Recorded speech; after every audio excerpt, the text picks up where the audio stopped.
Welcome in, one and all. Happy 2026. This is our very first Friday of January 2026. I'm Sonia, and these are the fellas, B. Strilla and James J. Train Martin.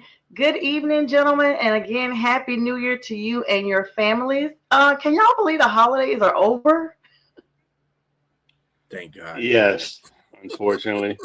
I mean, Yeah. look, I've been off work for almost a couple of weeks, and I'm dreading Mhm. going back in. But at the same time, it's good to get back to work and to start of 2026 and see what the year has in store. Yeah, what about you, B?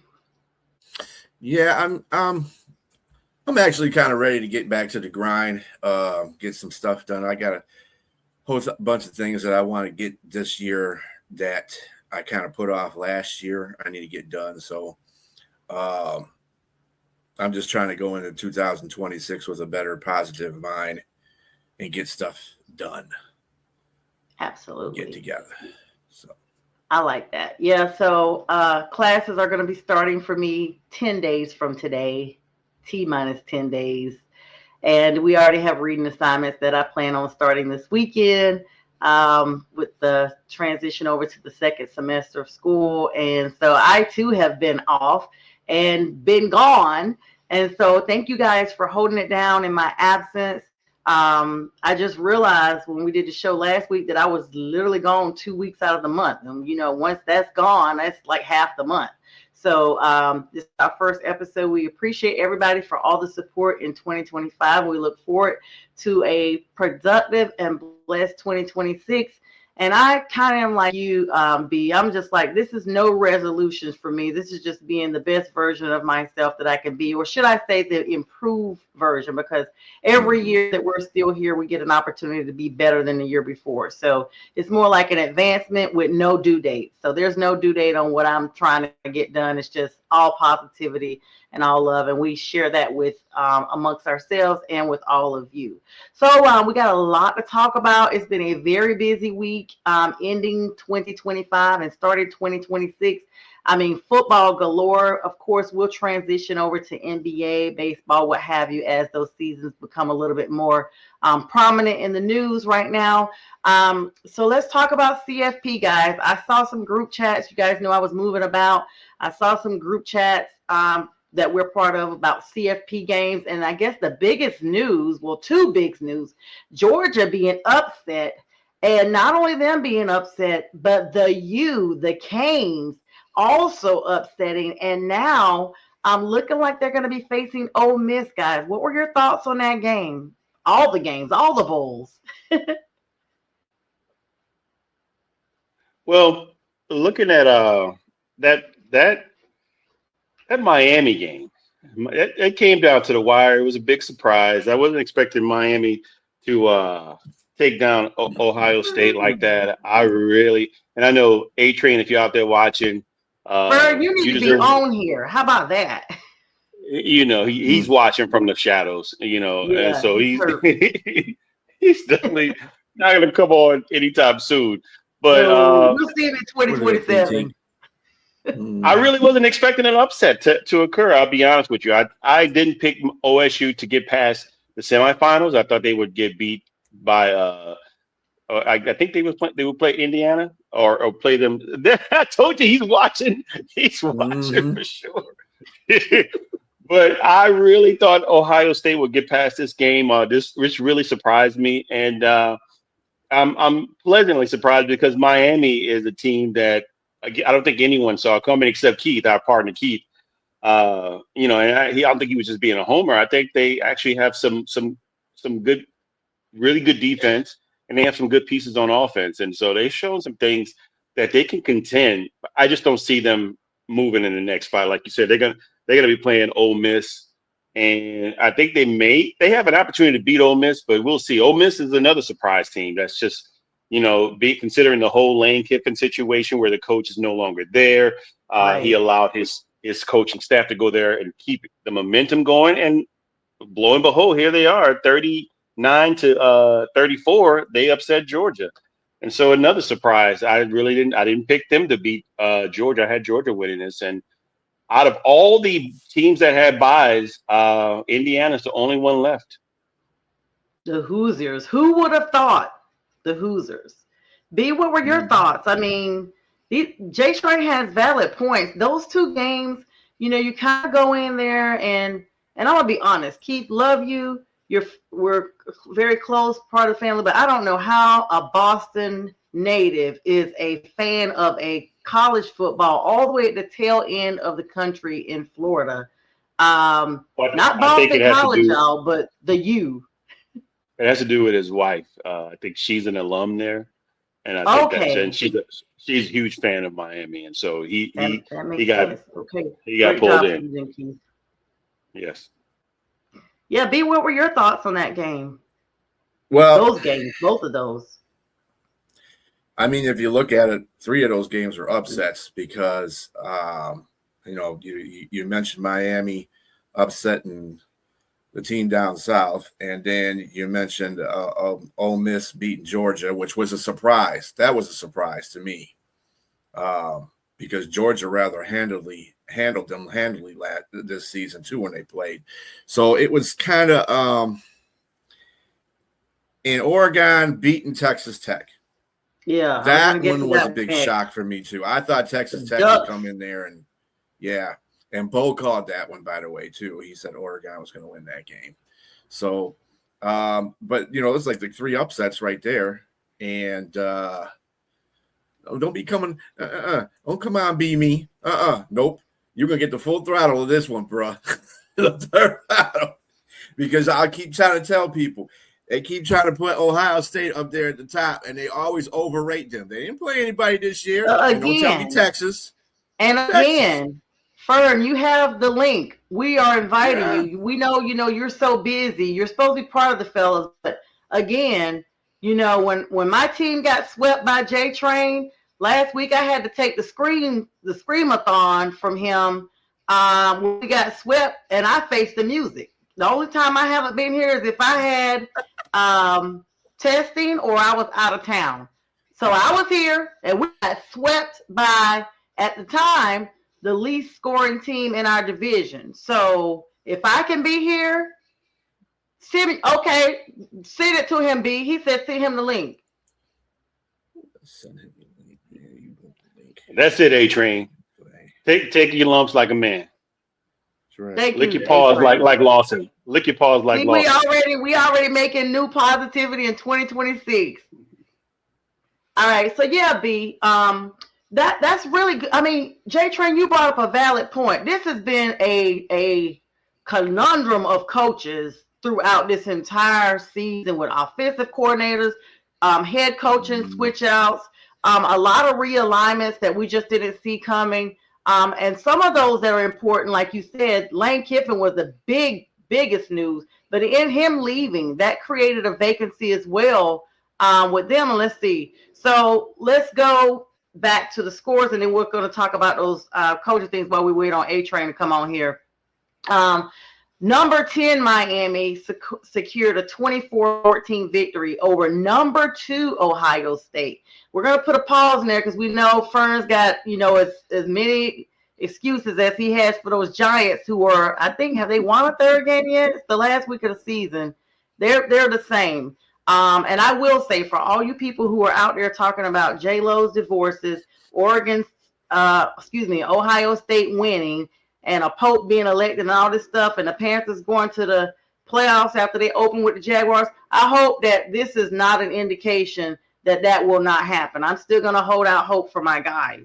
But let's talk about the Oregon game while Fern gets his fingers ready, because we know it's going to take another one. He's putting on his clown suit and trying to get in the car that J Train knows he's got. So probably trying to adjust his gloves that clown do ready. Right. That scarlet and gray clown suit. The Orange Bowl, guys, number 5 Oregon, we talked about that a little bit. They demonstrated a defensive masterclass by shutting out Texas Tech 23-0. Unbelievable. I mean, those Ducks were quacking louder than ever. Their ability to basically stifle a traditionally explosive Texas Tech defense, because everybody knows about that, shows that this team has a fundamental shift in their identity. Don't you guys think? Doug, this is a new Oregon team. They just get better every year. Oh, there he is. Put him right on the bottom. There you go. Fine, with the camera on. Happy New Year. You need to take that hoodie off, dude. I'd be embarrassed if I were you. So yeah, B, and to be honest with you, I know you're very embarrassed, but your embarrassment is normal, right? So you guys are just used for that. We, on the other hand, just got disappointed. We, on the other hand, with all that BS, bro. You got beat by Miami, brother, and you were supposed to go to the championship. Nope. I know Johnny were overrated. That's all we've been hearing every season. They don't play nobody.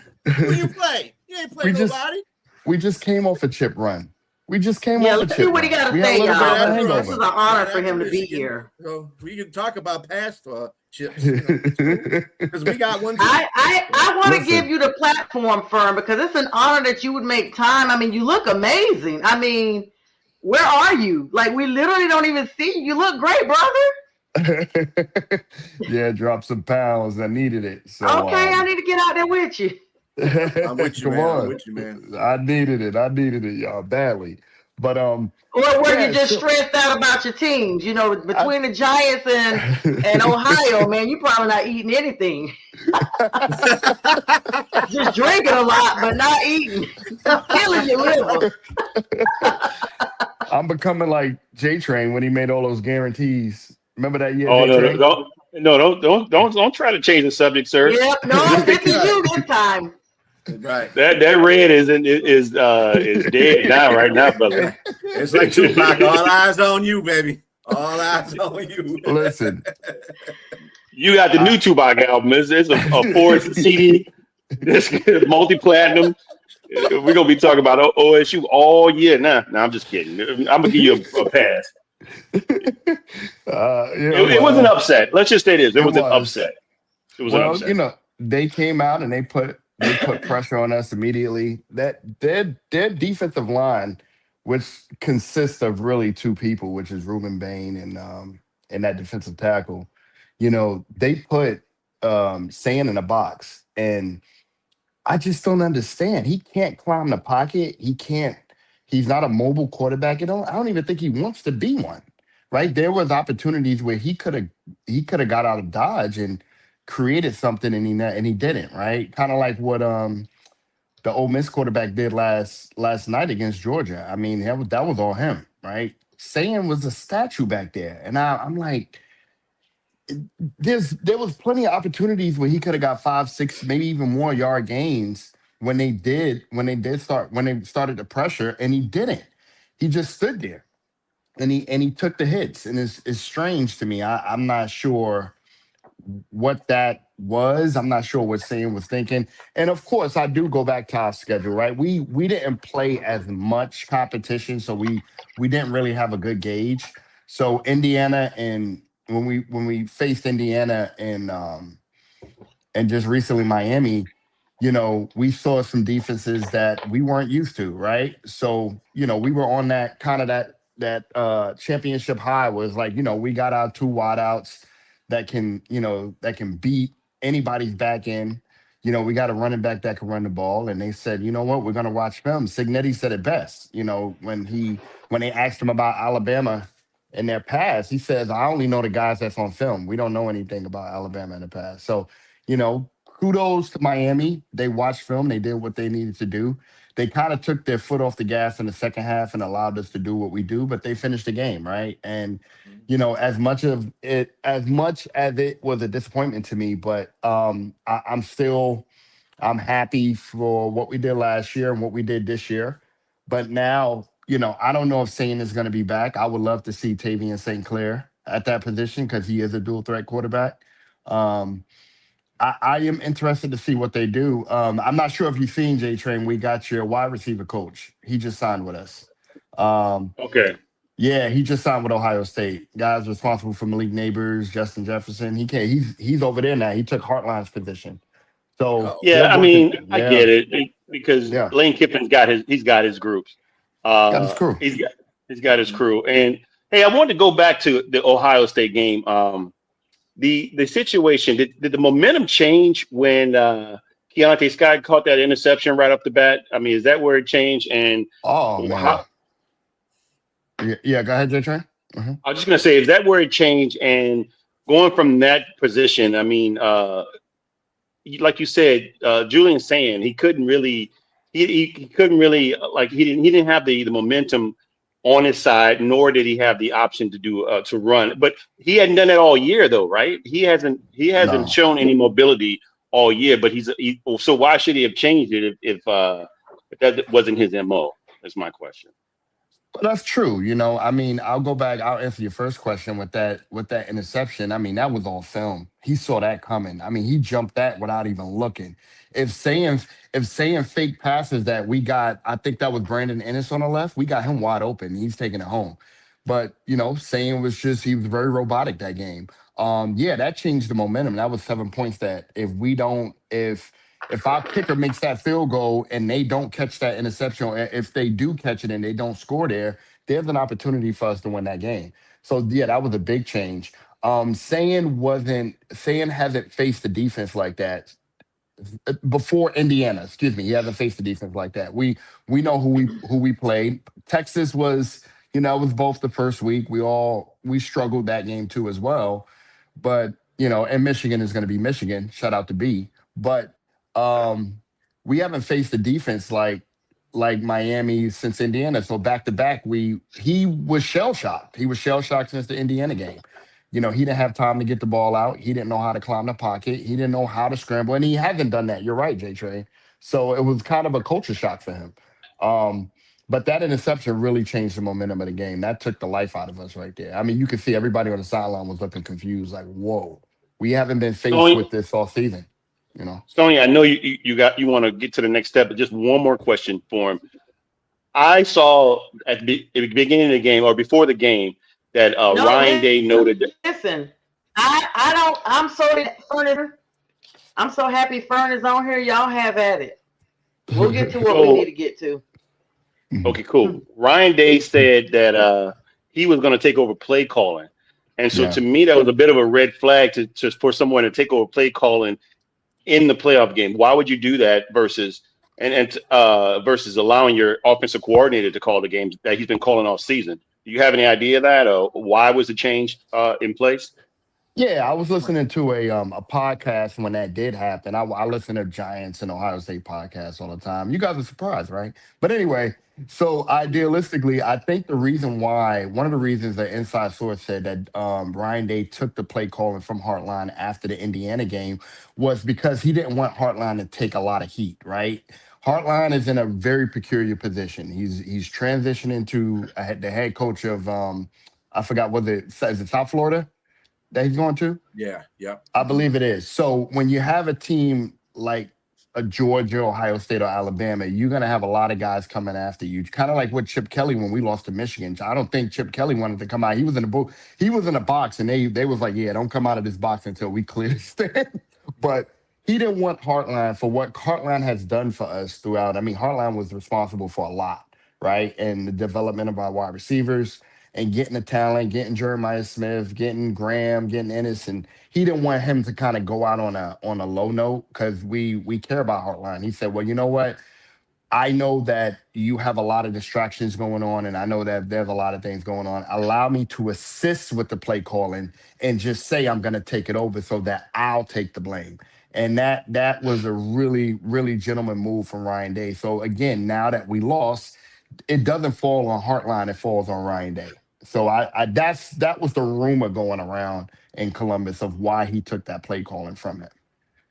It was more so of just a title thing, so he didn't have to face the brunt of the fans. Because trust me, you lose a game like that, you're gonna hear it, right? Mhm. You're gonna hear it. And Heartline means a lot to us. He's done so much for the program. Yeah, he's a pretty good coach. Yeah, yes. I think some of the issue with Ohio State was, yeah, you didn't really play any good competition this year, but at the same time, when you played Indiana, I think that's where Miami got their playbook from. because Indiana did a lot of that same stuff that Miami was doing. Now, they didn't have the turnover ratio that Miami did, but they were coming after Sayan. And because of the fact that Sayan's been the statue in the pocket, they saw that as an opportunity, and Indiana's got a really good defense too. So they just, put 2 and 2 together. So this dude ain't going to move anywhere that much. We're just going to go after him with our ears back. And that's basically what Miami, but you got to have the personnel to do that too. And Miami definitely has the personnel to do that. So it was just inevitable what was going to happen at the time. I did have Ohio State winning that game. I didn't see that, but I was talking with Keith, who's a Hurricane fan that's on another show there. He was giving out some pretty good. He said they got to get to the quarterback, and they're going to make him uneasy, and they got to run the ball. 2 things Miami did pretty good against Ohio State. So there you go. Yeah, that's true. I mean, even if you go back to the Texas game, we got chewed up on the ground, right? Mm-hmm. So there was no contain. It was just straight bull rush. We're going to make Sayan uncomfortable, and we're going to, even if he gets the ball out of his hands, we're going to rattle him so he doesn't, throw these long bombs. And it's just weird that we didn't adjust to that, right? We started to run the ball early, right? And then we went to what everybody expected. Just go balls to Jeremiah, go ball to Garnell Tate. We got big chunk yardage on that, but that comes, you live and you die by that, right? And you gotta chop the field in half, and you gotta take what you can get. And Sayan was so shell shocked back there that he didn't have, even when he had time to get the ball out there, even when he had a chance to run, he didn't do anything. And I'm like, man, this is not the quarterback, And then again, I guess I gotta agree with, I guess that was the level of competition that we played, and having 26 days off as well since the Indiana game. Same thing that Georgia faced. I mean, that was a long time to have off. We almost had a month. It was like a few days away from having a month off. A whole month. A whole month.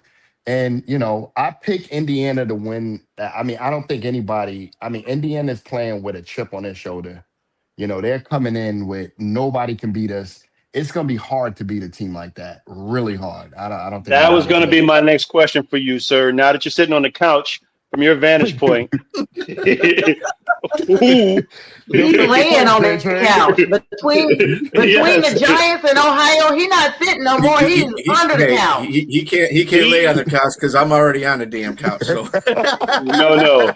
He's the couch is on top of him like the house on the Wicked Witch of the East. He's laying on Sigmund Freud's couch. He's going through all the questions and everything right now.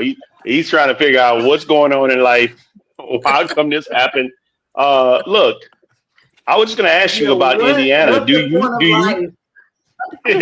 is the point?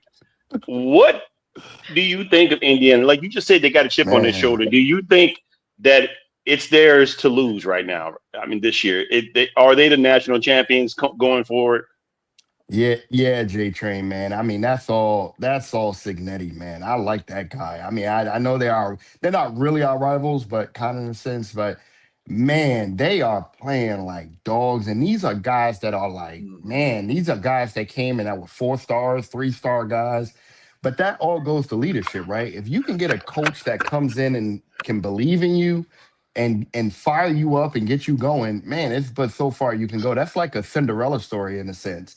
They're not playing around. I think when you come to play them, you're going to have to bring your A game. And one thing I can pat us on the back for was, we was a field goal away from beating those guys, really, to be honest with you. So I can say, I can't hang my hat on that, but the way they're playing now, they're going to put more so of fear. They're playing like dogs with their back against the wall. They have nothing to lose. And they're out there playing free. They were the perennial underdogs. The perennial underdogs. Yes. All that crap that what's up, Michael. CJ? Happy New Year. CJ. How far the mighty have fallen. I mean, who would have thought Alabama would be stuck to 3 points by Indiana? All of the big teams. All of the big teams were eliminated except for Oregon, Alabama, Georgia, Ohio No, State, the with the well, tiny let's C's put it now. It's not even the anymore. It's just the tiny. let's put it to a little bit to a thing It's though. the Ohio State. Alabama shouldn't have been in there in the first place. To tell you No, the they truth. shouldn't I think have. Notre Dame should have, but I don't think Notre Dame would have beat Indiana either. To tell you the No. truth. So No. I've I watched think a it would lot have of been a better Indiana game. games. It would have been a better game with Notre Dame. They would have been a Let's better just put it game. They that would way. have scored. They would have Yeah. scored more than 3 They would have points. scored. They would have scored for sure, man. I'm high on Indiana. I hope they win it all. I know Michael Irvin is going to be on the sideline doing his buffoonery. But I tell you my what, goodness. he's gonna pay Comments for about him and Blow were ridiculous. He looked like an overcooked turkey when he took his belt off. This cat is My man is crazy. he's not on coke. I think look, Somebody sure said it he is, probably smoked a boulder of coke. I don't think so. A boulder. A boulder. Brick. That's what Look, I I thought. think Somebody commented that. Yeah. Mike has always been exuberant. He's had history of drug issues. Let's put it that way. But Mike is a guy. Let's just say, people who have addictive personalities, they switch one addiction for another. And I think his addiction is God and football. And that's where he's putting his I mean, he's got issues in his personal family, right? His wife's got dementia. She's sick. Yeah, I mean, it's a lot of things going on with Mike. I think he don't really care about what people are saying about him. Mike is just happy, and especially this is a good thing for him. Miami's winning. I mean, some good things going on in his life, and he's had issues with his job, at losing his job on the NFL Network. With the hotel issues like last Super Bowl or something. Yes. Maybe that's why if his wife was having dementia, she wouldn't know anyway. I guess that's what he thought about. Maybe he was just lonely. That's so wrong. Did you guys? I don't mean it like that. I knew you would laugh, B. I don't mean it like that. Crazy. Have you guys heard the rumor that Ed Reed called him and told him to kind of chill out on the sideline, like stop making it about him? I think a few people out there. Yeah, I wouldn't doubt it, and I think some of it is over the top. I'll be honest with you. He had a belt spanking the OSU T-shirt on the water bottle. What a clown! Oh, you wouldn't say that. You wouldn't say that. You wouldn't say that. Hey, you would be cheered on.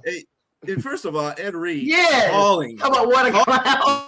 Calling Michael Irvin. I'm like, dude, where the hell you at? This is your alumni. You're supposed to be down here too. Stop calling people. You come down here. How about that? He told him. The rumor is he called him and told him, let's make it about the current players and not about you, right? Like, take it easy. I mean, it's fair. That's fair. That's fair. I mean, don't get me wrong. Wow.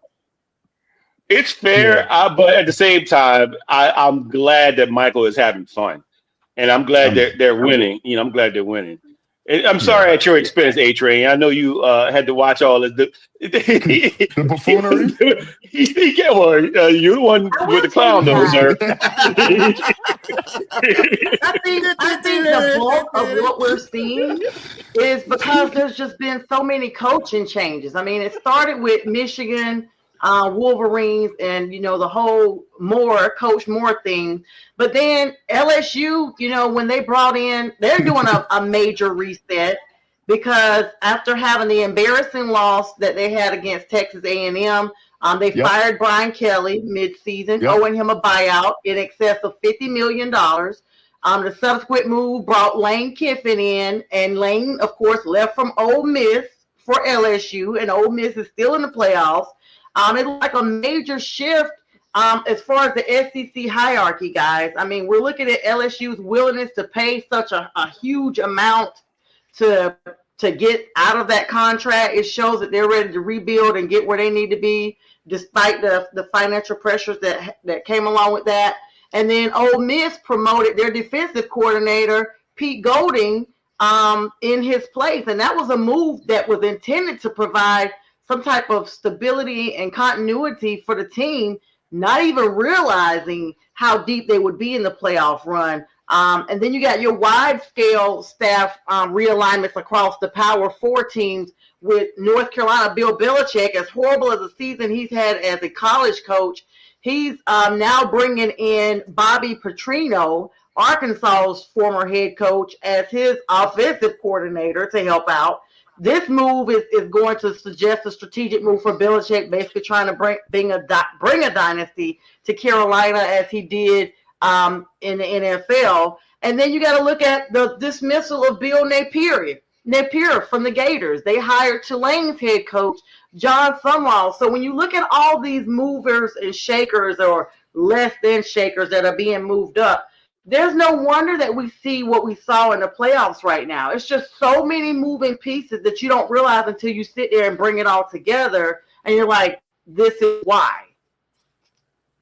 So I see that when you mentioned Bobby Petrino, that I didn't realize that hire was made by North Carolina. And look, having girlfriends on the sideline is a great thing now. I mean, Bobby Petrino won't have to be caught on his motorbike with his girlfriend. He could be on the sideline with his girlfriend now because Bill Belichick does that. You know, he set the precedence for allow him to do that. But I mean, it's just interesting with all the changes that are going on, like you said, Sonia, with all the head coaches. In regards to the Lane Kiffin Ole Miss situation, Ole Miss should be grateful because he allowed his whole coaching staff to go back and coach. He didn't have to do that because now, because LSU is still in the middle of trying to get players, signed, and they're getting the portal just opened today, and I know you're going to talk about that. And so coaches are going to, you're going to need all your coaches to. I mean, it's crazy because the portal has over 4,000 players in it right now. 4,000 players in the transfer portal, which is crazy. That's crazy. That's crazy. Yeah. And I will plug in also A-Train. USF actually had Brian Hartline, the renowned wide receiver developer from Ohio State. They hired him as their new coach there to replace Alex Golesh. Yeah. So I think that may be the thing when Alex went to Auburn. That's another thing that we're plugging in. Like we already talked about the Wolverines. They were the big news with Sharon Moore. Then, of course, Kiffin. Like all of you guys on here, I don't really have a college team. I support the Dogs, but all of y'all on here have had major coaching changes with your organizations, and it reflects now that we are on the crux of the CFP. Yeah, I mean, I like Golesh. I've always liked Golesh. I think he's going to be successful at. I think he went to Auburn, if I'm not mistaken. I think Golesh is going to be. He's going to be successful. Auburn. Auburn. Yeah. I mean, when you have those type of changes, especially with LSU. I mean, Kiffin going to LSU was a big move, right? I don't know, J-Train, you guys got an opportunity to really kind of load up on guys. I know one of the guys that used to play for our Park where I coached at, Deuce. He kind of held off when Brian Kelly left, and then he signed with LSU, Deuce Gerald's. And he said, he just wanted to know, he wanted to get a feeling of who was coming. And if Kiffin was the guy that was coming, then he said, I'm going. I think Ryan Day knew about the move for the wide receiver coach that you guys had that was coming to Ohio State. And I think that's how we won Chris Henry Jr. back over. He probably told him, hey, listen, we're working to get this guy. There's a 92% chance we're going to get him. If that's the case, I need you to go ahead and sign. And, so whenever players are committed to a school, really early, I know we have a ton of commits. I know Michigan has a ton of commits. I don't get happy. I wait. I'm like, okay, hopefully it'll stick. You know what I'm saying? Because there's anything that could change.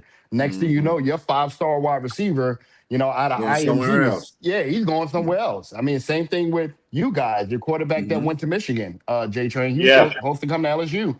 And he ended up switching to Michigan because they were, what's the guy putting from out Oracle? The paper? Yeah, the guy from Oracle. His wife is a young Asian girl, but she's an alum from Michigan. And she said, I'm just tired of them losing. Let's throw whatever money we need to throw to them. And then you got a billionaire, and a husband. He can give Michigan whatever type of money they need. So.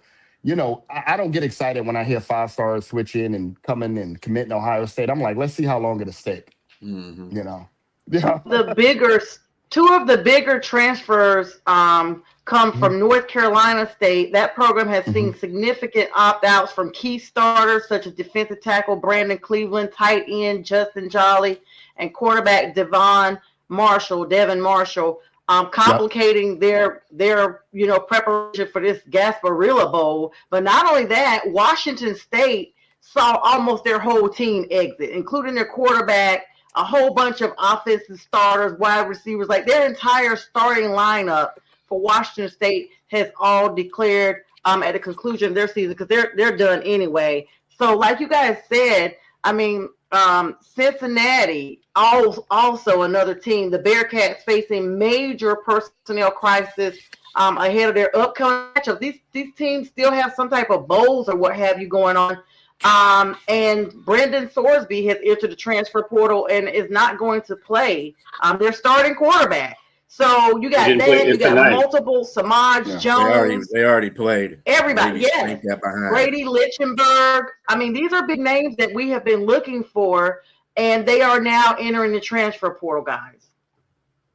And you are right. Brendan Sorsby is the number one player in the transfer portal. I mean, he threw for 2,800 yards, 27 TDs, 5 interceptions, and 500 plus yards rushing. And he's leaving that school. He didn't. They played in the bowl game against Navy. They got shellacked, but it was minus Brendan Sorsby tonight. And LSU is on his watch between LSU and Texas A&M, I believe. I think those are the two front running teams that are vying for his services. Because right now, portal. Well, I was going to say right now. Trinidad Chambliss is for LSU is someone that they want to get, but unfortunately for him and Ole Miss and in LSU, he has no eligibility right now. As of right now, he's trying to get a waiver. I think he seek legal counsel to get a waiver to saying that he played 6 years, but one of those seasons he had out of the 6 years. I mean, before the 6 years, he had a freshman red shirt. Then he played 6 years, but one of those 6 years he actually didn't play. It was at Ferris State, and I believe they're trying to say that it was a medical issue, some kind of bronchial issue, asthmatic issue, and if it shows, but Ferris State didn't want to sign off on that. But if it shows that he has that issue, that issue, then they'll waive one more and allow him one more season. But he's gearing up for like. I think LSU is offering him like 3.8 to 4 million for the season if they can get him. But the only issue is they're still playing right now, and the transfer portal closes on the 16th. So you can put your name into the portal, and which he has yet to do. But I think he has no. I don't think he can right now because he's not eligible, so he can't put his name into the portal. So it's a big deal. Let me ask you about this, B. So everyone's talking about the transfer portal, all these depleted teams. There is a proliferation of not just the transfer portal, but also the prioritization of the NFL draft that's coming up. And then teams that have these academic progress rates now, that's also factored in. APR, looking at their grades and things like that. And it's the impact of teams that are 5 and 7 in the postseason are 5 and 7 because it's due to a shortage of 6-win programs and the use of this academic process that they have in place. And several 5 and 7 teams were invited to bowl games, including Rice, Appalachian State, Mississippi State Rice. Those are some of the examples. And they accepted the invitation even to the Armed Forces Bowl after Kansas State declined and incurred a $500,000 fine, $500,000 fine for declining this after the postseason bid. This is a phenomenon that has led to a debate regarding these 5 and 7 teams and those who basically happily accept it as opposed to demonstrate a higher level of competitive desire opposed to those teams that just are dealing with high opt-out rates. What are your thoughts on that? Because are these teams that are just like, hey, we have nothing else to do, or our record is so bad because we're struggling to find players to take the field regardless? Well, this is kind of like what the society is right now. I mean, everybody gets a participation trophy. I can't deal with all these bowl games for the teams that don't deserve to be in a bowl. It's just Agreed. ridiculous. Yeah. The 12 playoff games and maybe a couple of bowls thereafter. But other than that, this is way too many bowl games with way too many insignificant teams playing in them. And I hate to say that, but it is what it is. Somebody needs to come out there and face that. And then on top of this, the whole college is just all screwed up right now because they haven't got regulations and laws in place for the NIL, the transfer portal, this coaching situation. It's all it's like a bomb just being dropped in the middle of everything and confusing the whole situation. And it's not good for college football. And they have to realize that, and they have to start making changes to it so that people will watch it more. Teams will be more involved in it. It's just it's a mess. It's a mess. B, you mean teams aren't looking forward to playing in the Duke's Mayo Bowl and the Your Pop-Tart favorite Bowl? one? Pop-Tart Bowl, yeah. The Marshmallow Man Bowl. or for B and J Train, the toilet bowl. Oh, okay. All right. Yeah, okay. There's the guy who just got flushed on national TV. Right. Yeah, at least we saved our embarrassment for the bowl game and nobody watched and watched your game. But yeah, it's all right. I think the bowl games, in my opinion, I think some of them, and most players even opt out from playing them. All of a sudden they get an injury or they got to go have a procedure done. I hate to see it. I think Division II schools should have their own playoffs, like Nick Saban had said, and then you have the power conferences that should have their playoffs. If anything, add a few more slots to that playoff list and cancel the bowl games out and let those guys compete. I mean, think about it. Miami was not about to get in, and now that they're in, look what they're doing. So my thing is, it has to be like you said, B. They have to do a better job of managing this whole system and just get an understanding of what needs to be done. Because these bowl games, I mean, I just kind of watched Rice get slaughtered by, what was it, North Texas or something like that, or Texas State or something.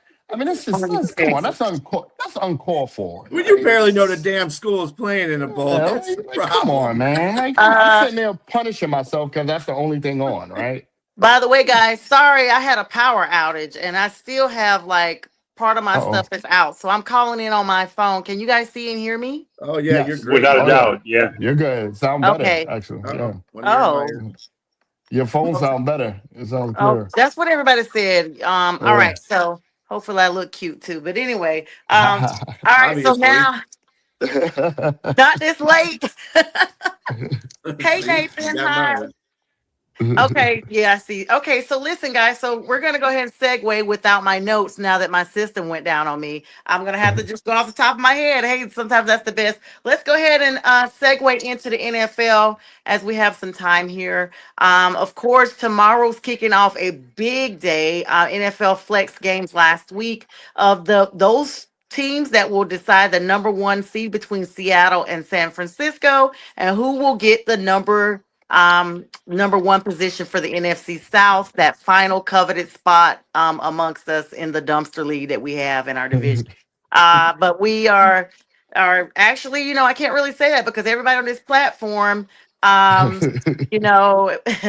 okay, there's that. All right. So anyway, like our division is not as bad as some divisions, like the NFC least. That's my new favorite phrase from J Train, the NFC least. I love it. But anyway, of course, so this is my caveat. Okay, so let me just put it out here now for Falcon fans that are watching.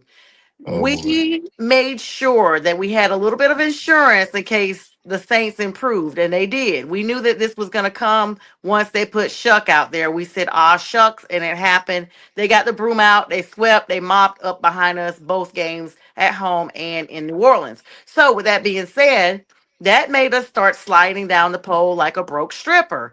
And to say the least, here we are now vying. Atlanta will be tied with us should they sweep well, not sweep, but should they win against the Saints in the season finale? But Panthers fans are not banking on that. We need to go ahead and take care of Tampa Bay tomorrow in Tampa Bay. Shout out to Pink Fan Fur for that hyped up reel. Girl, that reel was everything. And thank you for everything you've done for us in 25 and 24. She and a carload of people, they sent me a video. They're on their way to Tampa down there. So should the Panthers win tomorrow, it's a wrap. Should the Falcons win on Sunday and the Panthers not win, it's still the Panthers for the taking. So we got enough, we've been gifted, honestly, J Train, because it looks like we keep finding ways to still hang in there. No matter what, we had 3 ways. So if you include Sunday's game, that's 4 ways. Panther fans, we have no excuse to not win this division. First time since 2015.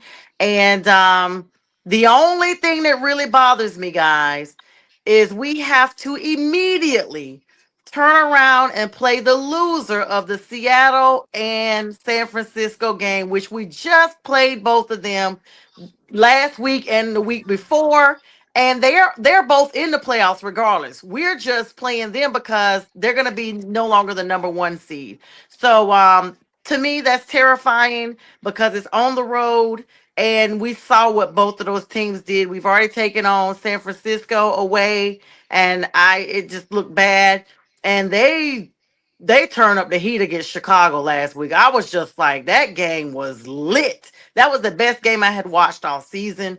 And Sam Darnold, I mean, they talked about his stats and how he has now become the only NFL player with 13 wins for each team that he has played for. I was trying to think back, when did he get 13 wins with the Panthers? But they said 5 teams that he got 13 wins with. So I'll digress and let y'all give me thoughts. Of course, my heart says the Panthers are going to win. There's no reason why we should not win against Tampa Bay, especially because of how they've been playing. But nonetheless, Panthers, do not let us be letting Falcon fans say that they did anything for us, okay? Get this win tomorrow and get this win in the wild card round 1, and let's go ahead and advance. 10 years is too long to be out of playoff contentions. It's our 10th year. Since I'm the other person on the panel that's in this division, I'll go next. Thank you, Jim. Yes, I will say I had a name for our division. Like I call, I mean, and I didn't come up with that. I just heard it before in regards to the NFC least. But we can call ours, instead of the NFC South, you can call us the NFC Flush, because the teams right now are flushed down the toilet right now. The NFC hell. Yep. But I concur with everything that you just said, Sonia, in regards to the NFC South. I think that you have to go out, as if you're Carolina, you have to go and win the game. Win the game and you're in. You don't even have to be depend on New Orleans or Atlanta to beat New Orleans. Just win the game. And I think it's going to happen. I'm going to make my prediction here. I'm going to predict Carolina to win, because it's just Tampa Bay Buccaneers have been on a severe spiral, and they're just going down, whether it's the quarterback not having 6 out of 8 games. The quarterback not having good, I mean, don't get me wrong, it's a divisional game, but I still think Carolina has the makings. You're right there. You're on the cusp. You got to just take it. You got to take it. And you play who is ever in front of you, and who's coming. And they're coming, and they'll come to will they come to Atlanta? Yeah, they're gonna. I mean, come to Carolina, right? If you win the game, you got your first game is a home game. We got to go to Tampa. We already had them in Carolina. No. I'm saying if you win this game and you get into the playoffs, you're gonna have a home game. So who knows what happens? The first round. Yes, it is. Oh, for real? Yes, it is. Yeah, you're a division winner. If you're a division winner, that's a home game. I thought so, but they said because San Francisco and Seattle have a better record than they would have to travel. They would have to travel. All you're doing is playing the team that loses that one. That's all. But you're playing at home. Yes, you're playing at home. Yes, sir. Thank you, Lord.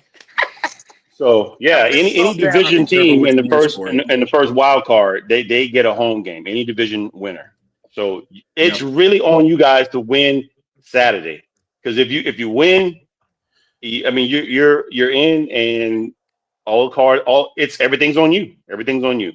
And I think Atlanta has a better shot of winning anyway, because Chris Olave is out. He had a blood clot in his lung, Damn. and he's doing better. He's doing better. I mean, it happens. I mean, that's another thing something we should discuss. Why all these young players are getting blood clots, Yep. Yeah, all of a yeah. sudden. Let's talk True. Yeah, about and so T.J. Watt, who suffered a punctured lung at a Falcons arrow getting acupuncture, and he's expected to be back for the still. I mean, that talk about a lawsuit.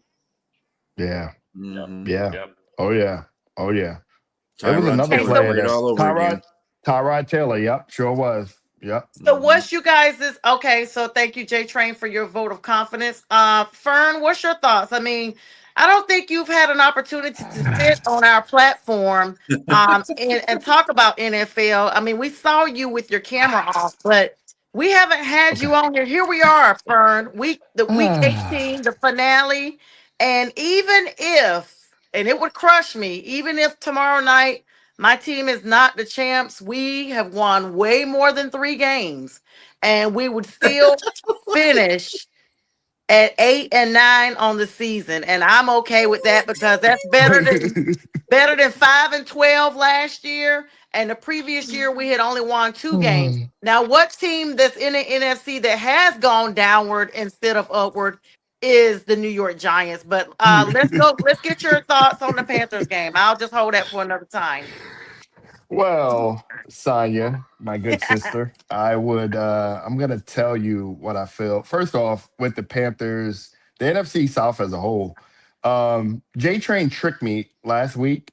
He told me to go watch the highlights, and the Saints were getting better and all this good stuff, and only to realize they played the Titans. I said Oh, yeah. I said this guy, 34 to I said this 26. I said J Train is something else. I just clicked it off. I said, yeah, I don't. Yeah, okay. But back to you, sis. The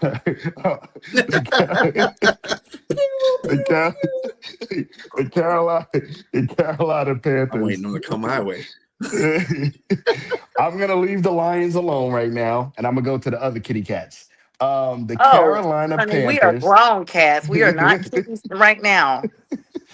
The Carolina Panthers, I'll be honest, if you guys win tomorrow, like I said in the chat before me and you got in our squabble, I did say I think you guys deserve to talk your crap. I mean, it's been a while. I know the feeling. I know it all too well with my How long ago Giants. was it?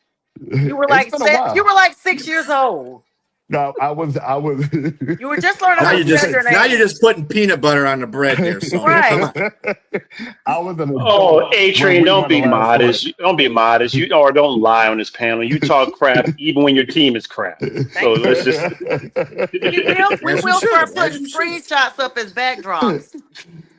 Okay. So with that being said, I think the Panthers, I think that stadium is going to be rocking if they was to win a game because it's been a long time since they've been in that position. And when it's been such a long time, you want to get a taste and you got that taste of what used to be or what you had, you get excited. Because I would be excited right now. I'll be wearing all blue right now if my Giants is going to the playoffs, right? Yeah, I got on Um Panthers colors. See my little I jumper? s- I know Teal. you have every right to be excited. I think the Panthers will win this game. I think momentum is on their side. But God forbid if they lose, sis, it's going to be a kind of a tough time for you in the chat. I'm gonna be honest with Not you. really, because So I you think we gotta, still. so you're I've gonna already have put to that win. disclaimer out there. I said we won more than 3 or 4 games, and so if anyone has not won as much as I have or close to it, there's nothing to say. There's nothing to say. But You'll between me probably and just Kev, disappear. That's why you're here tonight. So thank God for that. between me and Kev, we'll make sure to show you some brotherly love. Oh, Kevin is So he's a non-factor. but B, what's your thoughts on that game before we start talking about the other games here?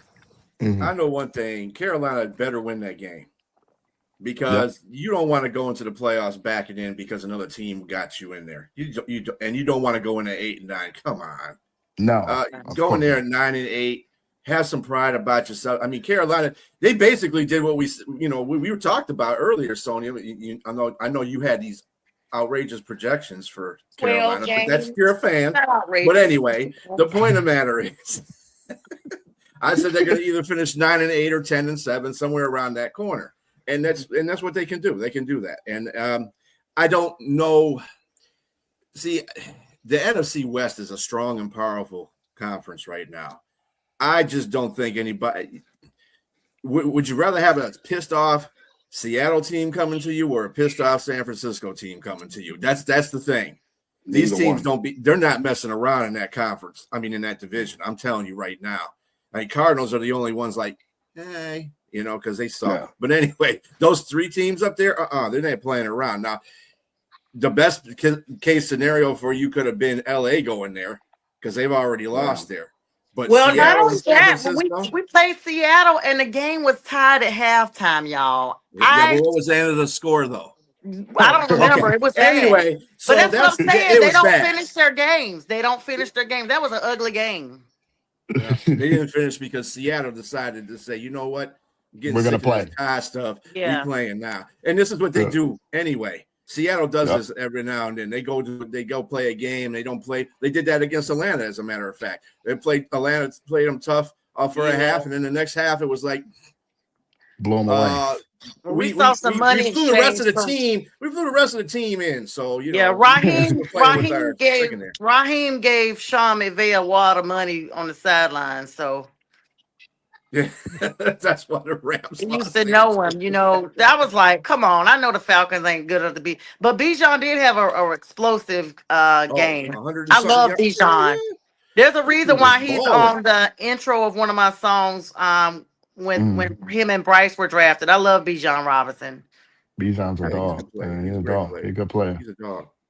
Okay, so but I don't want together, I don't want to see neither one of them in Carolina. I mean, we already had Seattle. I guess I'd rather see San Francisco come to Carolina. I don't know. I don't want to think about it. It's causing my anxiety to kick off. Just take one game at a time and think about tomorrow. Win tomorrow and focus on the following game once you win. I'm telling y'all now, if it turns out bad, I'm going to be like, hey, guys, I'm under the weather. I need, can you guys put it down for me? No, the hell you ain't. Because you remember being a couple of weeks ago, I was like, you don't want to be on our schedule. You better hope you don't show up in the postseason. Remember I was talking all that? Well, so there's that. You just hope that nobody in San Francisco, or at least the players, are watching these podcasts. Jeez, listen. So speaking of that game, who you guys think's gonna advance to the number 1 seed between those two teams? That's a tough one. San Fran, man. Yeah, I'm gonna go with Seattle. Seattle? Ooh. I'm gonna go with San Fran. They look. Me too. I'm gonna go with San Fran. Yeah, they won't lose. They are resilient. Yeah, man, Seattle does. Yeah, they got that deep. The only thing that's and they play better on the road. Seattle does. Yeah, than they do at home. They've had more road wins. I don't think they've lost a road game yet, as a matter of fact. So they've won all their road games, and they've only lost 3 or 4 of their home games. So there you go, Sonya. You don't want to see Seattle then. Yeah, that's what I'm saying. We already see them at home. We don't want to see them. So your best bet. A-Train keep throwing shade. What did he say? I just said you don't want to see either one, sis. I'll be honest. Yeah, I don't. I'm telling y'all, it's really I'm so ready to talk about them and not the Panthers. Hold on. You need to have confidence. And if you're there, I mean, you can't be sitting here on the fence biting your fingernails. You need to be out sharpening your fingernails. No, I'm coming at you and giving you the best. I'm sharpening them, but I've seen both them teams within the last 3 weeks. Is what I'm saying. It was very recent. Tell them, see me again. That's what you got to tell them. See me again. There's fandom and then there's reality. That's the yes, exactly. I was telling somebody before. I said even if the Lions snuck in the playoffs, nobody from the NFC North is going to win that. It's going to the Super Bowl. I'm sorry. They're not. Philadelphia's not going. Yeah, we know that. I'm sorry if Carolina win. I know they're going to win, so I'm not going to say Carolina's not going.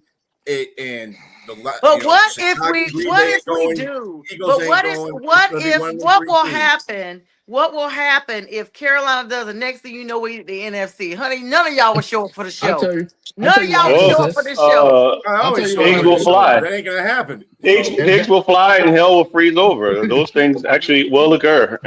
I'll wake up in the morning I'm on because I Jesus know every it was be a show. back. dream. I'll wake up in the I'm morning. on I knew it every was a dream. show. I'll wake up. Dang, As a that matter of was a fact, I dream. produce most of them. Yeah, I'm on every show. Yeah, I'll be like, B, I'm can you not just going nowhere. can you just do the show, B? The All Giants right, did it. so you guys cannot decide. We're split on San Francisco versus Seattle. Me and Fern are saying San Fran, and you two are No. saying Seattle. Yeah, because they're on. Where is this game anyway? I can't remember. My notes are It's in gone. San Francisco. It's at San Fran. Oh, I That's just why it's got in my notes back Seattle. up, guys. My notes just came back up. Great. All right, so yeah, it's in San Francisco. Yep. Mhm. That's gonna be a big game. That's for the NFC West Championship. And the However, number one seed. San Francisco is dealing. Both teams have significant offensive line injuries. Seattle's left tackle Charles Cross has been ruled out with a hamstring injury, and his Dang. backup Josh Jones is listed as questionable with knee and ankle injuries. I mean, this is the time of season everybody's hurt. For the 49ers, All-Pro tackle Trent Williams did not practice due to a hamstring injury and is questionable. As is star tight end George Kittle, still battling ankle injuries. Marquee NFL matchups that will continue on with Sunday as well. We already talked about the big showdown for the NFC South with the Falcons and Saints. J Train, I'm sure you have your Saints taking that game. Do you not? I'm not sure. Look, Shuck has been on a tear, and he's vying for Rookie of the Year, Offensive Rookie of the Year, and it's legit because when you watch him, he pops off the screen. He is legit taking second and third string quarterbacks, unlike Jackson Dart, and elevating What did I do? and Wow. elevating them. Wow. What did I And do? I didn't do anything. Uh, Why am I taking Wow. shots? that's exactly what Jackson didn't do shit. Oops, excuse me. He's just darting. He's getting darts everywhere. He's darting out of there.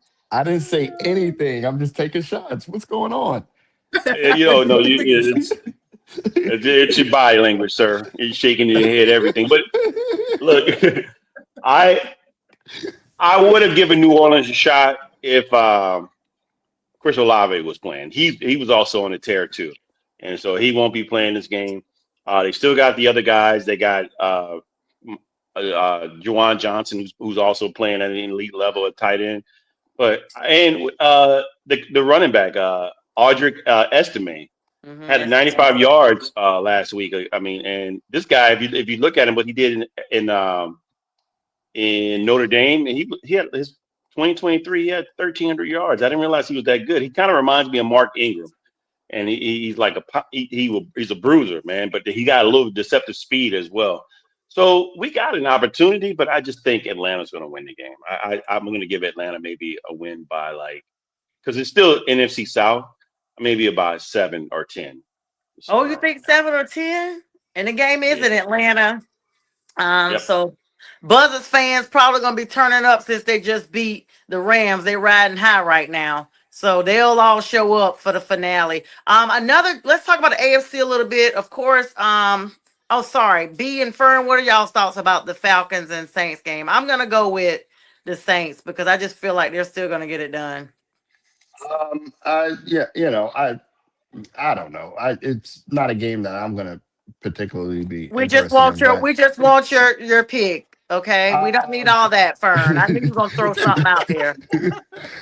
I'm gonna go with the Falcons because my guy Olave is not playing, so I'm gonna go with the Falcons winning it. It'll probably be a fight, but honestly, no. I want to see him. I haven't been really paying attention, to be honest with you, J Train, but I do think he's a pretty solid quarterback. I You keep mean hearing Tyler his name. Shuck? Shuck. That's what his name. Show or Shuck? It's It's Shuck. It's Shuck. But a lot of people say show because they're even in the media they say It's show because it's Show. Okay. But it's Shuck. He said it. Oh, but it's He Shuck. said it's Oh, but it's Shuck. Yeah. Oh, okay, it's Shuck. Okay. Yeah, I mean, Yeah. I'm interested Remember to that? see. Remember that song I sent you? We getting shucked tonight. We getting shucked tonight. Yeah, We I getting did. shucked Shout out to tonight. Gunna. That's so Yeah. cheesy. That's so cheesy. And for that reason, I'm gonna take the Falcons because that was cheesy. No, let's. I want to see. Close I want to game. see what Shuck does. I think it'll be a close game. They always come down to the wire. Falcons Saints. 3 It's a points. rival. No matter what, it's gonna come down. Yeah, it's gonna come down to the wire. B, your thoughts on that? Yeah, this is a difficult game. Even though it's for nothing really, but it's a difficult game. I mean, we're playing a not game either, so but it doesn't make a difference. But you just mentioned something that has me worried about Atlanta, Sonia. They beat the Rams and they're on the high, and this is where Raheem Morris's teams fail. Yep. Because then they'll come into the next game and get their behinds handed to them. And I That's think true. this is the reason why I'm going to kind of go with New Orleans on this, even without Chris Olave, because I just think it's going to be and that's going to be the game. Yep. Black Monday comes. That's the first name you're going to hear, Raheem Morris. Yep. They've been What I waiting will to hear about say- it since week 3. What I will say about the New Orleans Saints is that Brandon Staley has a defense as a top 10 defense right now. They are top 10. And another Ohio State player has stepped up to the plate. That is Chase Young. Chase Young is that snatch when he snatched that ball from Cam Ward and took it off and ran back into the end zone. That's the guy that everybody was looking for when he got drafted. That was nasty. That was Did you see nasty. the picture when he was going by? Somebody took the picture and he was looking right at Yeah, the and he looked at the camera. Yeah, Trust me, I put that into our feed. I put that picture into our feed. Yeah. So I think defensively and the old man, Cam Jordan. Cam Jordan's got 9.5 sacks this season. I'm sick of him. At I wish 36. he would go ahead and retire. I can't stand him. Oh, I can't stand him. Him and Cam Hayward, they the old men of the league, and they're still getting it done. Yeah. Still getting it done. His mama got the commercial where they say he smelled like hot dog water. Yeah. Oh wow, that's funny. Yeah, she got him out there doing That's a funny ass Downy commercial. commercial. That's hilarious. That's All right, hilarious. so of course we've played on the NFC a little bit. Let's plug in these AFC people, even though we really don't care right now. Colts and Texans game. That's for the Texans playoff seeding. That's going to kick off Sunday at 1:00. And then the Dolphins and Patriots. Dolphins have been playing devil's advocate to a lot of big teams this year. Patriots have gotten the number 1 seed, basically the race to the number 1 seed. The Broncos right behind them. So this could go to either one of those teams right now between the Patriots and the Broncos. I mean, J-Train, how shocked are you that Sean Payton this is his 3rd season with the Broncos and they're already in the playoffs for the first time since the Panthers were there, same year, 2015. And I'm going to be honest, guys, I would love nothing more than for a rematch with those bastards.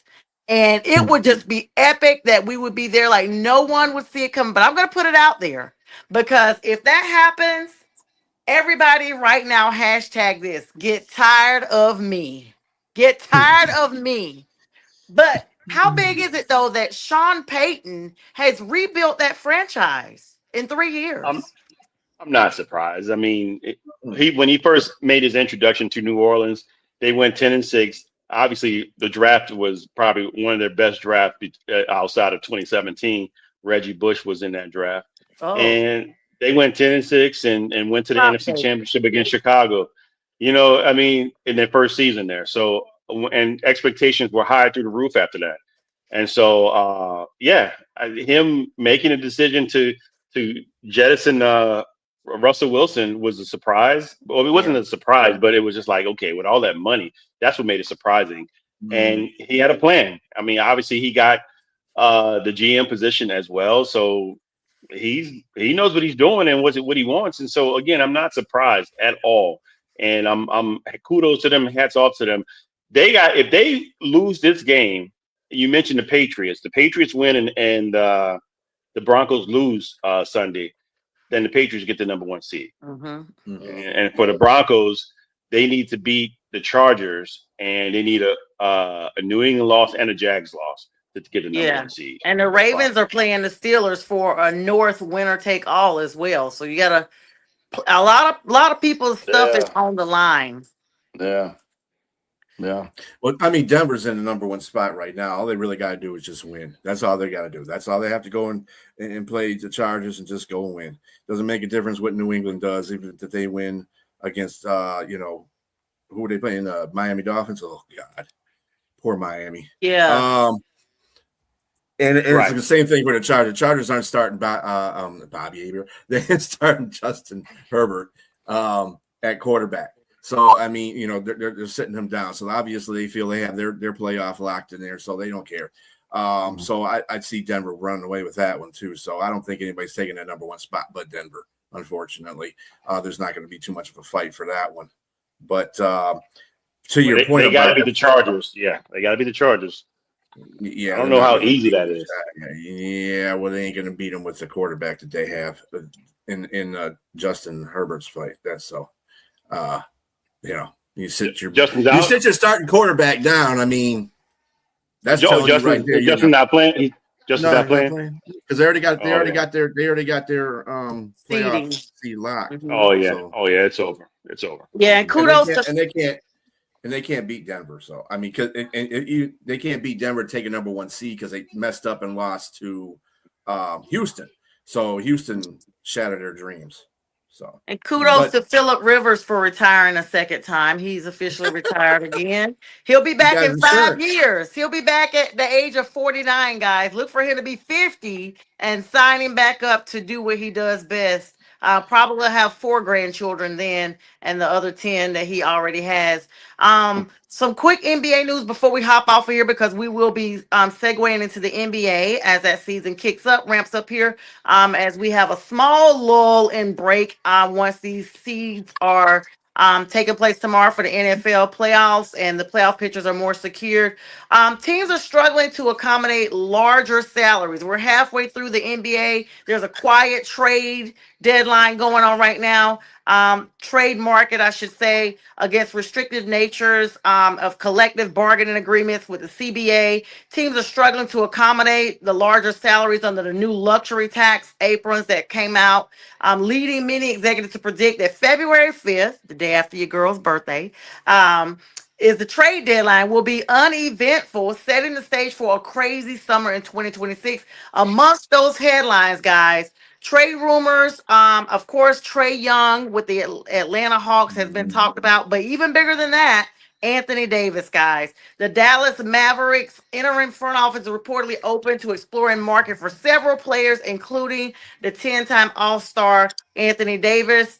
His contract is $54.1 million right now, and he has a desire for a near max extension, which will limit the bidding to 3 Eastern Conference teams, which would be those teams that would be basically bidding on him.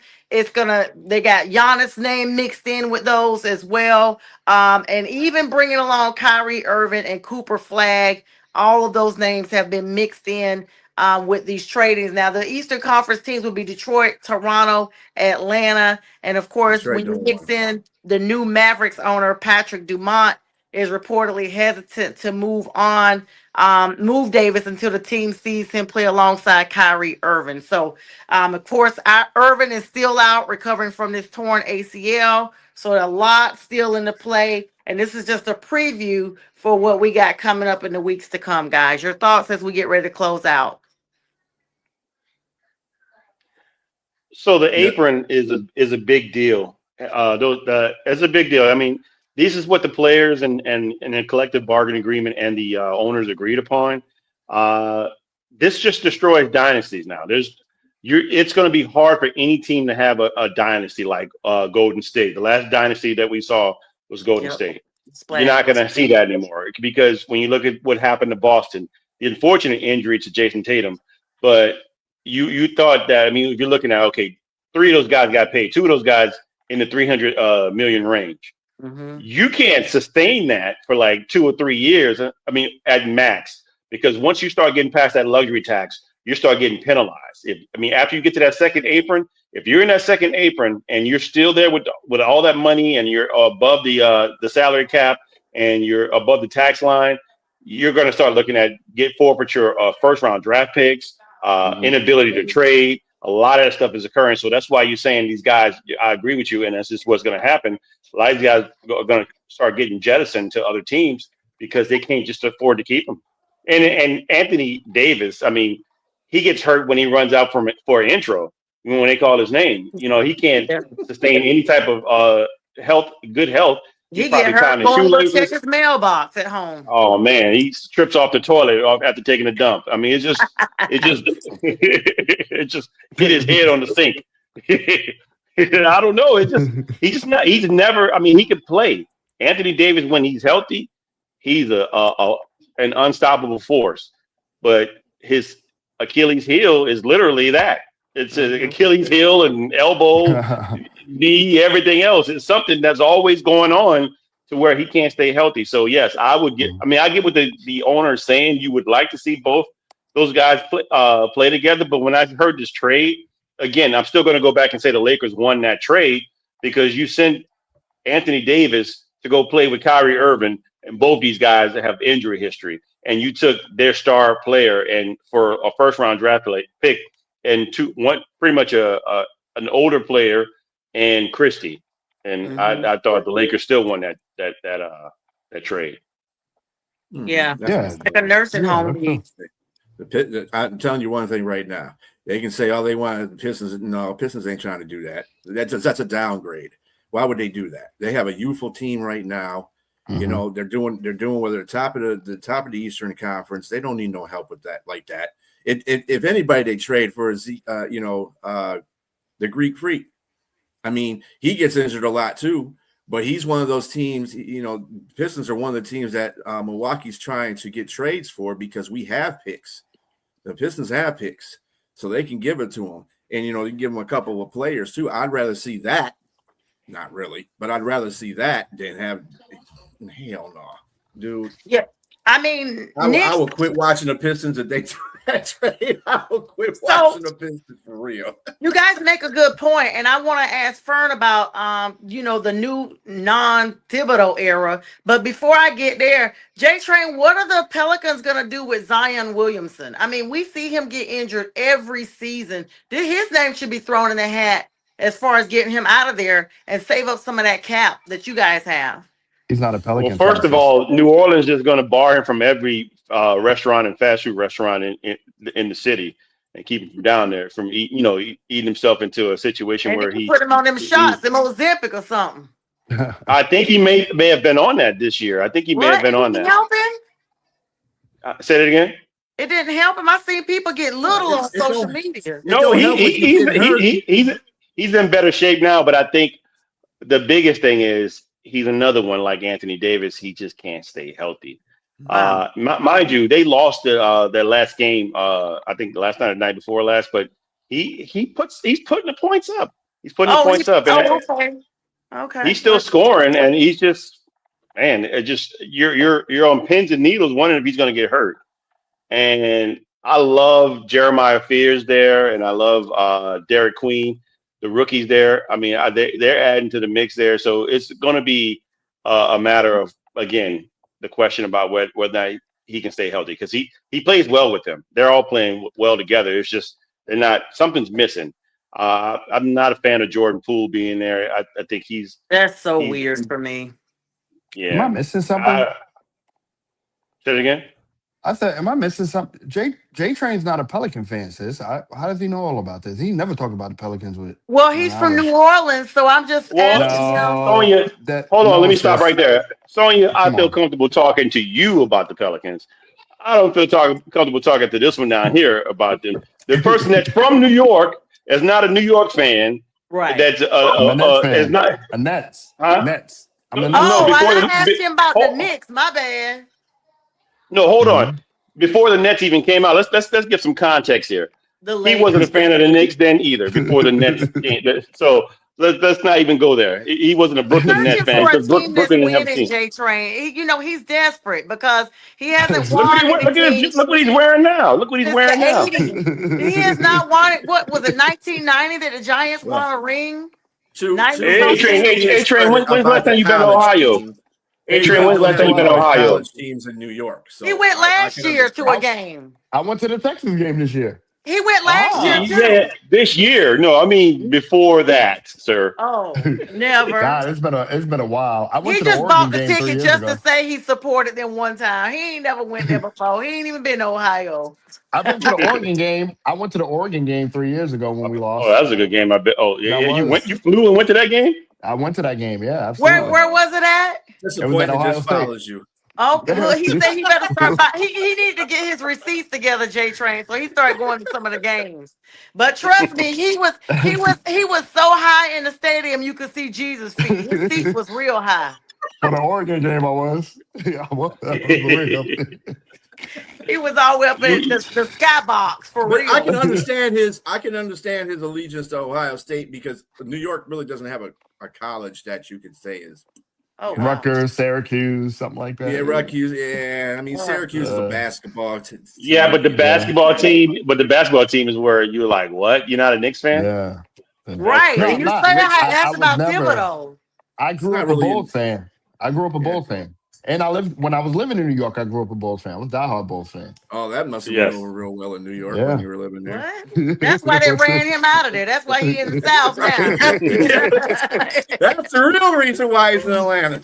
All right, running straight to Atlanta in his Jordans. Right. They looking for him now. They got his posters all over convenience stores. Hey, Sonya, I wanted to highlight or talk about the collective bargaining agreement. When J Train said there'll be no more super teams, he brought up Golden State. I think Miami and Cleveland and the Lakers, they had the most super teams. So it's really good to see that that's not going to happen anymore, right? Those days are over from what Miami and Cleveland and the Lakers have done. That we won't see that anymore. So I'm happy to see that, that's not going to happen. Because you had those guys were super teams, the Heat, when they had Bosh and Wade and the other guys, and not even the Bulls. And then the Lakers when they had him and Anthony Davis, and the Cavs when they had Kyrie Irving, J.R. Smith, all those guys. Those were super teams, and you won't see that anymore. So I'm happy for that. So he's happy only because he's throwing shots at LeBron James. Yeah. And because let me stop right there. Those same people, but they just didn't do nothing with it. Yes, exactly. Let's go back. Super teams didn't start in this era. Kyrie Irving. They started way back in the 80s when you had Bird versus Magic. Those were super teams, sir. Come on. Those are super teams. And they had these players on the team that, like Kareem. I mean, come on, man. Teams that had multiple Hall of Famers on it. Those are super teams that win championships. And I think that's what saved basketball, too, when they had that. No. Come on, man. The Lakers, exactly. But nobody's. I was a Piston fan back then. He was. I'm not gonna lie. A fan with every team. J Train knows me and J Train. This was years ago when the Lakers. He's searching. J Train couldn't take it because he hated it. He hated the Pistons. He hated their guns. No, I did not. For one reason. And me and him would have it out all the time. Said they hated their guts. I was a big. That's not true. Fan. He's making stuff up. Listen, Fern got a stack of bandwagon applications in his house right now. I'm kind of iffy on that one with you there, Fern, because he likes Isaiah Thomas. Yes, exactly. Let me tell him. Let me tell him. I think he doesn't like LeBron James, and that's what that is. And so, I don't. Let me finish it. Yes, but I was during that series. During that series, because me and Fern used to work near each other, and we worked in the same building. And so he would come to me and look at me with disgust, and I'm like, "What?" Because I'll be honest with you, I didn't watch that game 5 when they played that night. I ended up catching the highlights. And he was disgusted. He was totally disgusted. This is when LeBron James scored 25 points straight in the fourth quarter. And I was sad I missed it, but I loved it, the fact, because I wanted this dude to eat his words. He was just bragging and saying that they're going to beat them because he knew I love LeBron James. And so that's the year LeBron was 23 years old, took a group of bums and went straight to the finals. Wow. I mean, you're the one. I've never seen anybody that has LeBron James rent free in their head all the time. This is the person B, right down here. B, B. This is Along with, I almost. told you guys he got a stack of bandwagoner applications at his house too for any Damn. team that's winning. He just gonna I start B. filling call them him out. A Train. I call him A Train, but his nickname is Vagabond because he hops on everybody's bandwagon and travels to every Yep. team that will go against LeBron. He would travel. I mean, he will follow every team. On B. If Spirit LeBron, Airline. On Spirit. yes, he's J going. I Train mean, hated Detroit. J Train that's hated not the true. Pistons, B. And That I'm is telling not you, true. He he had a taking the pure mega bus. disgust. He taking the mega bus for a week across the No, country he to ain't go taking see the them. mega bus. I used to send. I sent the meme where the dude was on the train, a Oh. hobo hanging onto the train with his stick and a knapsack on the stick. Look, I guarantee Carpetbagger. you right now. I guarantee you right Straight up now. carpetbagger. I Uh-huh. guarantee you right now, when Carolina wins tomorrow night, he probably already filled out the paperwork to try to be a Panthers fan. Anybody that's got a chance, he gonna fill it out. Tony. I don't know about that one, Sonia. No, not I that think he one. has his limitations, but yeah. Well, Oh yeah, yeah. because he done talk so much junk, and when you text something or email it, that's forever. Like, be Uh, careful who you sending it to, because folks screenshot everything. Guys, this has been fun. Thanks for hanging out extra time with me tonight. Especially with it being the first one. Fern, thanks for making us, part of your plans tonight. You were part of the original Friday with the Fellas, and Fern, I want to give you a shout out because you were my first guest when I first started doing these I love it. shows. I I will love never it. forget. You were the first person I ever interviewed, and you are the reason why I decided to continue having guests on, because I realized how much more fun it was than just sitting there reading notes and talking to the audience and waiting on comments. So thank you, brother. Thanks for joining us. We look forward to Anytime. you, coming and getting some condolences again, because you're gonna need them for next season too. B J Trade. Any final thoughts, guys? Yes. Who the Giants playing? Fern. Cowboys. Get your fourth I win. thought they had already forfeited their season. I thought they just forfeited them all. I didn't even know they were playing nobody. They beat the Raiders last week. I found out. Second pick. We I trying picked to on hold the that pick. second pick. Everybody was picking Does the Raiders. your sweatshirt have front pockets in the front? It does. Does it have it had clown nose sitting up in there somewhere? So you can go ahead and grab it, put it on. And what you say, B? What you say, B? Oh man. Hey, you know what? All of us, Sonia, you're the only one out of us that really can say anything. Really. Yeah. Now, hopefully, But we I'm gonna got tell this. you something. Do not back your ass in this playoffs, because if you back your ass up in these playoffs, I'm gonna be talking shit. Because Oh, Yeah, nah, you're we gonna be in trouble, here. Tanya. you Listen. can't gonna be be in backing your trouble. butt in the playoffs. Nah, we Yeah. coming hard. Let me tell you something. I'm just trying to be humble with reality, but the real me knows I've been guessing Panthers for every single game this year. I didn't care what people said. Every game in my fantasy, Panthers. Even last year, the year before, we only won 2 games. We are going all the way, and like I told all of y'all, if you ain't on our schedule, be glad you ain't on the rest of the schedule, because we running into everybody in the postseason. And guess what? I'll see everybody at the NFC Championship. Now you heard it Oh here boy. first. Oh my Yeah, goodness. you heard it here Whoa. first. Like you Come You said, on, heard do it you here Sid. want me to? first. Do you want me to?